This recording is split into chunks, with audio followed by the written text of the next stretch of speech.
Welcome to Culture, Worldview, and Origins. We're Tim and Holly Nyquist. We're in Chapter 13 of Kuhn's Critical Thinking, and we're in Session 13, Chapter 13, which is the last chapter of his essay. This chapter, Chapter 13, is titled Progress Through Revolutions. Now that might be a little, I think, deceptive of a title because the content of that chapter is denying that there is progress, because progress then assumes we're going somewhere, that we have an endpoint, that we have a purpose, that we're going in a linear direction. And so to call it the progress through revolutions, it's going to be, I think it's going to be circular progress or something. But anyway, the man who argues that philosophy, for example, has made no progress emphasizes that there are still Aristotelians, not that Aristotelianism has failed to progress. What he is showing here is that some people denote progress as elimination of, and yet he's saying the man who argues that philosophy, for example, has made no progress. There are those that argue that philosophy has made no progress because there's still different opinions. There is only progress when all the other opinions have been eliminated, and that there's only one opinion that has survived, the survival of the fittest opinion. And that is what science is about, is that science, as in the early 1800s, in the mid 1800s, they were called naturalists, the scientists. They were naturalists, and they pertained to the philosophy of science, which was philosophical naturalism. So they were all driven by a philosophical base, and they responded to a philosophical school. Whereas science has separated from philosophy, even though it runs on philosophy, it runs on one particular philosophy and on three particular methods, philosophical epistemological methods, three different ones, which is reason, which is off of reasonable, and then the second one, empiricism, which is the observation, and skepticism, which is just not throwing everything into doubt. And so you've got rationalism, empiricism, and skepticism, which are three different philosophical currents, but they've been selected out of all the others to work together. And the main philosophy that drives it is, one, it's a materialistic philosophy. It is a philosophy that is based on, for most, it's on reason, rationalism, and for others it's empiricism, but they all are under the umbrella of materialism, or that there is no unnatural elements that influence in the world. And so those that would say philosophy has not progressed because there's still different schools of philosophy, that is somebody's perception of progress, is eliminating competition. He goes on, one of the strongest, if still unwritten, rules of scientific life is the prohibition of appeals to heads of state or to the populace at large in matters scientific. Recognition of the existence of a uniquely competent professional group and acceptance of its role as the exclusive arbiter of professional achievement has further implications. So now the locus of authority is centered within the scientific realm. And so if you receive reliable knowledge from a different source, then you have left being a scientist. You cannot take questions of science to church. You cannot take questions of science to philosophy class. You cannot take questions of science remain within science and within their paradigm. And they are the only ones granted the authority to answer those type of questions.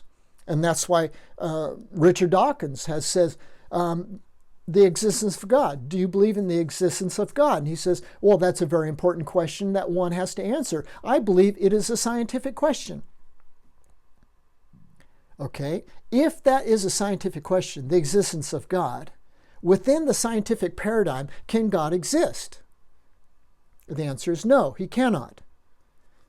So, by qualifying, does God exist as a scientific question, you have already defined the answer. You have already defined what the answer could be. And what this is saying is that one of the strongest, if still unwritten, rules of scientific life is the prohibition of appeals to outside groups, to outside authorities. You cannot appeal to an outside authority to answer this question that has come up within science. The group's members, as individuals, and by virtue of their shared training and experience, must be seen as the sole possessors of the rules of the game, or of some equivalent basis for unequivocal judgments. Unequivocal judgments. Got tongue-tied. Okay, so the rules of the game are defined, determined, and defended by the paradigm, within the community that is defending or accepting that paradigm. So we're asking, okay, progress through revolutions. I think Kuhn is suggesting that progress is not the right term, in that we are not progressing in a linear fashion towards some sort of goal. What we are progressing for is solving not just puzzles within the box, but anomalies, and looking for paradigm changes, looking for in the past, present, and future. To doubt that they shared some such basis for evaluation, going back to the community, that all authority lies within the community, within who shares that paradigm. To doubt that they shared some such basis for evaluation would be to admit the existence of incompatible standards of scientific achievements. That admission would inevitably raise the question whether truth in the sciences can be won. Is science the only determiner of truth? And if you're a theistic scientist, you might object and you might say, no, God is the determiner and the provider of truth.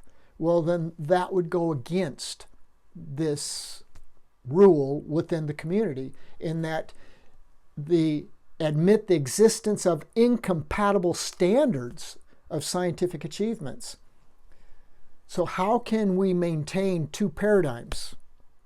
And see, this is where I would have a difference with those that are theistic evolutionists, in that I believe that you need to practice one paradigm, and not just one at a time, at different times, but you need to be consistent and practice the same paradigm consistently, day in, day out, no matter what day it be.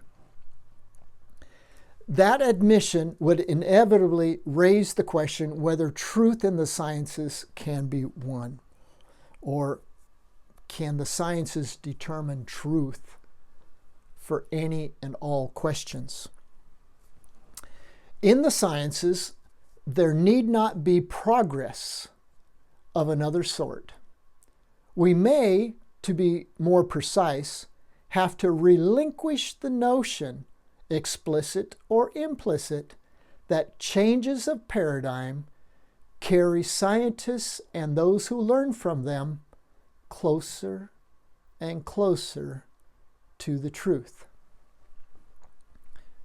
Thomas Kuhn is saying that because science is not linear, science is not heading towards the goal of truth, but that we need to relinquish that thought of science bringing us to truth, becoming more precise. We need to relinquish the notion, explicit and or implicit, that changes of paradigm carry scientists and those who learn from them closer and closer to the truth. No, they don't, because a paradigm is humanism. A paradigm is human-centered. And it's Jesus Christ that said, I am the way, the truth, and the life. No man cometh to the Father but by me. Which means the Father exists, and the only way to the Father is through Jesus Christ, and that He is the only truth. Not only, He is the way, the truth, and the life. Truth is not owned by the scientific enterprise or the scientific community. But if you doubt that, then you're on the border of that community, because you're doubting now what that community can produce and how much obedience and allegiance needs to be given to that truth produced by that community. Does it really help to imagine that there is some one full, objective, true account of nature, and that the proper measure of scientific achievement is the extent to which it brings us closer to that ultimate goal? Does it really help to imagine? Does it really help to imagine that science is taking us to the truth? Which kind of suggests that Thomas Kuhn has followed it to the end, as saying that it's circular and there's no hope for truth. All we must do is accept the current paradigm and try to live the best we can within it, because there is no true paradigm, which as a Christian, I do not accept that, and that I don't believe that man can get to truth. I don't believe that man can even think correctly because of his faculties being damaged by the original sin of Adam and Eve that brought a curse upon the whole creation, that changed the whole creation. And within just a few chapters after that, man's thoughts are continually now against God, and that God does not exist.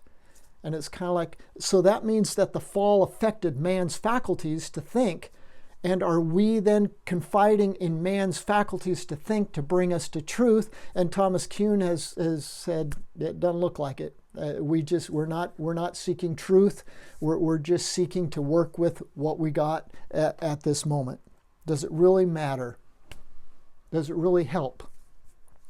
The belief that natural selection resulting from mere competition. Okay, we're back at Charles Darwin and what he contributed to the evolutionary theory, which had been building from 600 BC through Greek philosophy, had been building sequentially, I don't know, but had been building itself in complexity all the way up to Darwin's time. But in Darwin's time and before, it still included the hand of God in many ways, because of the old paradigm of divinity, of divine authority. They still had their hand in it. They still had God's hand even in evolution. And so Charles Darwin, what he did was to shut the door on the hand of God, and that it was now a purely mechanistic, naturalistic theory. It says the belief that natural selection resulting from mere competition between organisms for survival could have produced man together with the higher animals and plants was the most difficult and disturbing aspect of Darwin's theory. Why? Well, that was in 1859. How many of the scientists were creationists and were believers in God at that time? In 1914, 27% were. So, and Darwin hadn't even produced his volume yet. So maybe at the time of Darwin, it might have been 50-50. I'm not sure how it went. So when we have at Darwin's time, the most difficult and disturbing aspect of Darwin's theory was natural selection, because it left the hand of God out. So in other words, many might have been converting to or jumping onto the evolutionary paradigm, but only as God was the prime mover and the director of the evolutionary progress. That it was progress towards a point and a goal, where Darwin took away that whole concept of progress and of goal and of God by suggesting natural selection. And the entire process may have occurred, as we now suppose biological evolution did, without benefit of a set goal, a permanent fixed scientific truth of which each stage in the development of scientific knowledge is a better exemplar. Okay, so in other words, and the entire process may have occurred, as we now suppose biological evolution did, without benefit of a set goal, without benefit of a permanent fixed scientific truth, without...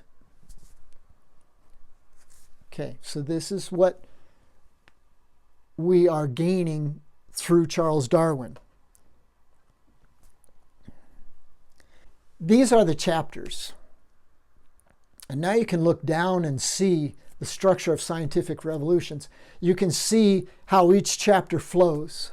And you can see the title of each chapter, and you can remember the content a bit as to how it fits. The introduction, the role for history. What did history have to do with it? History includes textbooks. What did textbooks do to it? How did that change history? Is history just descriptive, or is history interpretive? What would Thomas Kuhn say? Chapter 2, the route to normal science. Well, what is normal science? Normal science is the practicing of the agreed upon paradigm. That's the route, the normal. What's the route to it? The nature of normal science. So what's the nature? What's it do? What's it explore? What's it investigate? What can you do? How much can you do? What are the instruments? Well, they're all bound by the paradigm in the box. 4 is normal science is puzzle solving. Okay, so when there's problems with this paradigm, but those are just puzzles for us to work on. Number 5, the priority of paradigms. We have to have paradigms. We can't do science without a paradigm. So if you don't like this paradigm, then you have to suggest a better one, a bigger one. And then you have to get adherents to jump on board. Chapter 6, anomaly and the emergence of scientific discoveries. Okay, now we're getting into what makes the ship a little unsteady are the anomalies and the emergence of scientific. Chapter 7, the crisis and the emergence of scientific theories. Okay, so now is emerging maybe new theories. Chapter 8, the response to crisis. How did each scientist respond? Some of them responded, well, we'll put it aside and we wait. And others responded, we need new theory. We need new paradigm. We need to do something else. So there's different responses. Chapter 9, the nature and necessity of scientific revolutions. What are the nature of them? And why are they necessary? Necessary because we have a pile up of puzzles or data that we can't make puzzles out of. Chapter 10, revolutions as change of worldview. Okay, so now a revolution is a change of viewing the world, and what are the rules that we use to see the world with. The invisibility of revolutions. What makes them invisible? Well, Thomas Kuhn said it was the textbook industry that made them invisible, because they wanted a linear line that went from the first history of science to the end, and they're just looking at that it's a building process, but Kuhn didn't like that building a linear process. Number 12, which is the resolution of revolutions. So how do we resolve them? Well, there's a couple ways. You either go with the new paradigm, or you stay on the old and you just sink into obscurity, and your work is no longer accepted as scientific. Chapter 13, progress through revolutions. Does he really believe in progress of revolutions? He doesn't believe in progress.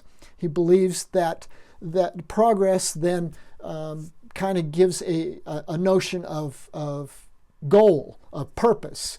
And so revolutions themselves, their only purpose is to solve the current crisis. Are they going towards a goal? No, they're going towards solution of resolution. That's a wrap. That's a wrap on chapter 13, session 13, but on chapter 13, the whole essay of Thomas Kuhn. Thank you again for joining me. I hope that this has been enlightening somewhat. It has been for me, so I had to do the homework too. So again, if you'd like to communicate with us, we're Tim and Holly. Those are the addresses there. But thanks again for joining me, and hope to see you in the next series.